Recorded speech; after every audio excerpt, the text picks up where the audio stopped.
అందరికీ నమస్తే. Welcome to అమ్మ దీవెన ఛానల్. ముందుగా మన కుటుంబ సభ్యులందరికీ శ్రీకృష్ణాష్టమి శుభాకాంక్షలు. ధర్మ సంస్థాపనార్థాయ సంభవామి యుగే యుగే. శ్రీకృష్ణ అవతారం పరమార్థం ఇదే. నల్లనయ్య దుష్ట శిక్షకుడు, శిష్టరక్షకుడు, రాజనీతి నిపుణుడు. ఆయన లీలలు అద్భుతం. కృష్ణతత్వమే ప్రేమమయం. శ్రీకృష్ణుడి అవతారమంతా లీలామయమే. కన్నయ్య మధురలో కంసుడి చెరసాలలో పుట్టాడు. శ్రావణమాసం కృష్ణపక్షంలో అష్టమి తిథి నాడు రోహిణీ నక్షత్రంలో అర్ధరాత్రి జన్మించాడు. కృష్ణపక్షం స్వామి పేరు కృష్ణుడు కాబట్టి కృష్ణాష్టమిగా ఆ రోజున కన్నయ్య జన్మించాడు కాబట్టి జన్మాష్టమిగా అదే రోజున గోకులంలోకి చేరి పెరిగినందువలన గోకులాష్టమిగా యదుకులాష్టమిగా కృష్ణాష్టమి పేరు పొందింది. కృష్ణాష్టమి నాడు కన్నయ్యను ఆరాధిస్తే సకల శుభాలు కలుగుతాయని పురాణాలు చెబుతున్నాయి.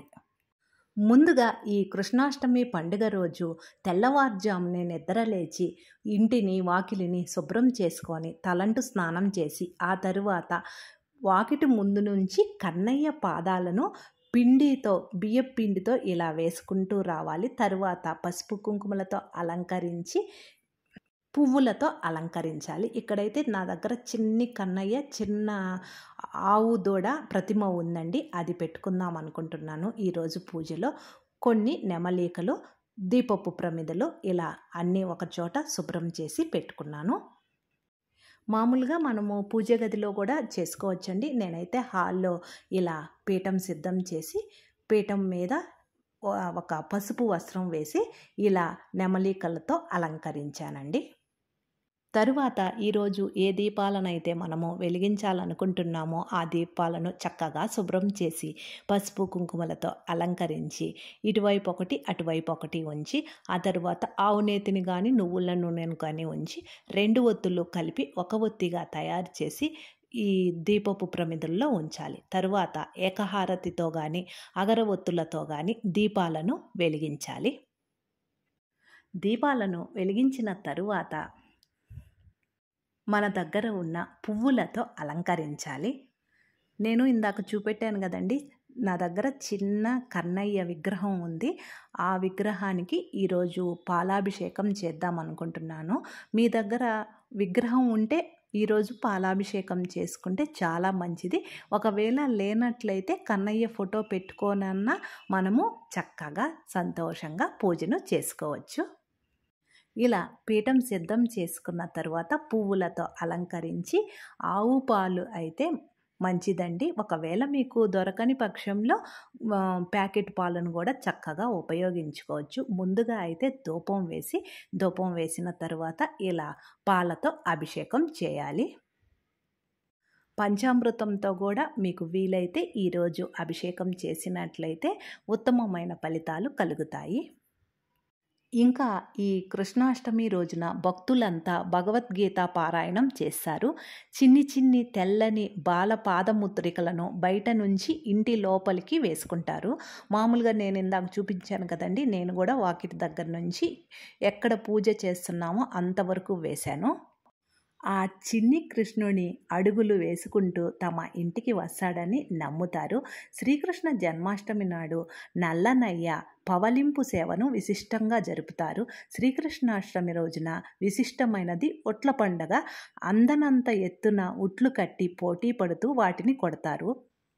అభిషేకం అనంతరం శుద్ధజలంతో కన్నయ్య విగ్రహాన్ని శుభ్రం చేసి పసుపు కుంకుమలతో అలంకరించి ఇలా పీఠం మీద సిద్ధం చేశాను. నా దగ్గర చిన్న గోమాత కూడా ఉందండి, ఆ గోమాతను కూడా పూజలో ఉంచాను. తరువాత తులసి దళాలతో నా దగ్గర ఉన్న రోజా పువ్వులతోటి అలంకరించాను. ఈరోజు కన్నయ్యకు తులసి దళాలతో తులసి మాలతో అలంకరిస్తే చాలా మంచిది. వీలైతే పారిజాత పువ్వులతో కూడా పూజ చేసుకోవచ్చు. మరొకసారి ధూపం వేసి ఈరోజు స్వామివారికి సంబంధించినటువంటి అష్టోత్తరం చదివితే చాలా మంచిది. అష్టోత్తరం చదివినంతసేపు తులసి దళాలు ఇలా పెట్టుకుంటూ వస్తే ఇంకా మంచిది. ఈరోజు చాలామంది పిల్లనగ్రోవి కూడా ఊదుతూ ఉంటారు కదండి. అదే వేణువులో కనుపులు 7 ఉంటాయి. అవి కామ, క్రోధ, లోభ, మోహ, మద, మాత్సర్య, అజ్ఞానాలు శ్రీకృష్ణుడు వేణువును ఊదుతూ ఆ ఏడింటిని ఊది పారేస్తాడు. భక్తులను జ్ఞానులుగా తీర్చిదిద్దుతాడు. అలాగే వేణువులోని రంధ్రాలు జ్ఞానేంద్రియాలు, కళ్ళు, ముక్కు, చెవులు, చర్మం, నాలుక, బుద్ధి, మనసులకు సంకేతాలు. పరమాత్మ వేణు ఊది వాటిని చైతన్యవంతం చేశాడు. చక్కగా అష్టోత్తరం చదివిన తరువాత మరొకసారి ధూపం వేసి ఆ తరువాత నేనైతే ఇక్కడ 5 నైవేద్యాలను స్వామివారికి సమర్పించి ఒక గ్లాస్తో వాటర్ పెట్టి 5 రకాల పండ్లు పెట్టానండి.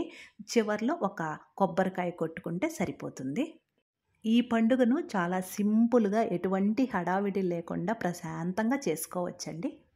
తరువాత తులసి దళాలు, పూరెక్కలు అన్నీ కన్నయ్య దగ్గర పూజ చేసుకొని ఆ తరువాత హారతి కర్పూరంతో కానీ గడ్డ కర్పూరంతో కానీ హారతి ఇస్తే చాలు.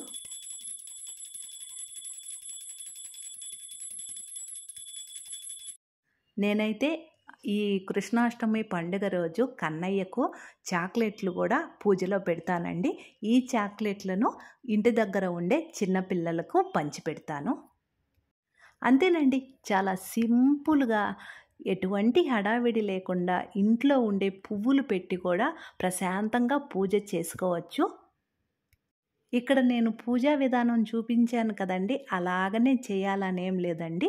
మీ వీలును బట్టి, మీ ఇంట్లో పరిస్థితులను బట్టి, మీ టైం ప్రకారము మీరు చక్కగా కన్నయ్యకు ఇంట్లో ఉండే పువ్వులు పెట్టి దీపారాధన చేసి అటుకులు, బెల్లం ముక్క పెట్టినా చాలా సంతోషిస్తారట.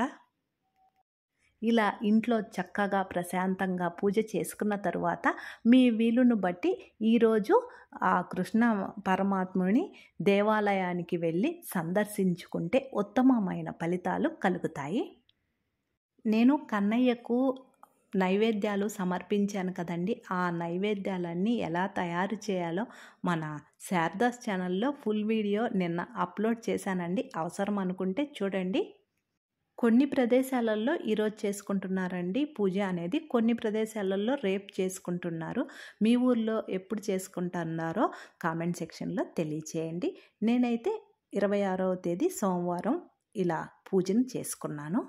అంతేనండి ఈ వీడియో. ఆ కన్నయ్య చల్లని చూపు మన మీద, మన కుటుంబ సభ్యుల మీద ఎల్లవేళలా ఉండాలని మనస్ఫూర్తిగా కోరుకుంటూ, అమ్మ దీవెన ఛానల్ ఫస్ట్ టైం చూస్తుంటే మర్చిపోకుండా సబ్స్క్రైబ్ చేసుకోండి. నేను వేరొక వీడియోతో మీ ముందుంటాను. Thank you. హరే కృష్ణ కృష్ణ కృష్ణ హరే హరే, హరే రామ రామ రామ హరే హరే.